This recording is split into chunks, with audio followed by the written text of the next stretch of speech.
сайн байцгаана уу? Би болохоор одоо хамаагүй цомын 1-р сургуулийн 12А ангийн сурагч Инсар байна.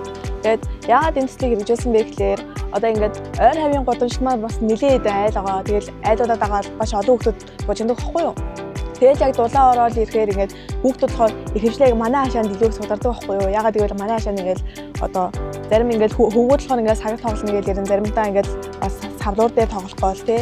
Тэгээд ерөнхийдөө манайхаас бид ороо 4 дүүтэй. Тэгээд манай 4 дүүнэр ингээд ойр хавийн хаяг хамгийн найзтай цуглуулад яг манай хашаанд ирээ болгончдаг. Тэгээд манай хашаа гол нь ингээд нэг манай аав амар их мод төмөр гэх мэтчлийн зүйлс сургадаг байхгүй юу? Тийм болохоор хүүхдүүд ингээд хашаан дээгүүр явж мааваа жүрэн жоохон бэртэж гэмтгэхэд байдаг.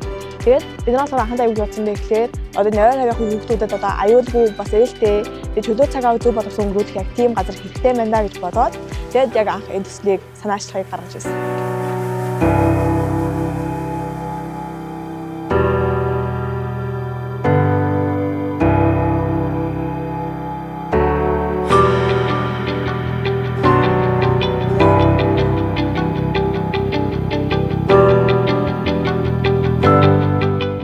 Тэнгүүд яг манай энэ хэсэг болохоор илүү яг зүүн хэсэгтэй байдаг болохоор яг тэр гадар талын баруун ингээ явангууд бас нэлээд холцоод байдаг.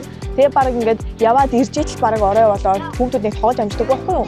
Ерөнхийдөө бол мэдээж ингээд хүүхдүүд маань бас аюулгүй байдлаараа мэдээж яг бүрнээсээ хангагдаж чадж байгаа. А нөгөөх нь бас аюул олон ингээд хүүхдүүд бас илүү хэмэгдэж ирж тоглож байгаа болохоор хүүхдүүд маань нэг тийм олон талт хүрээлэх юм уу? Яг нэг тэр талаараа илүү хөгжиж байгаа гэж бодож байна.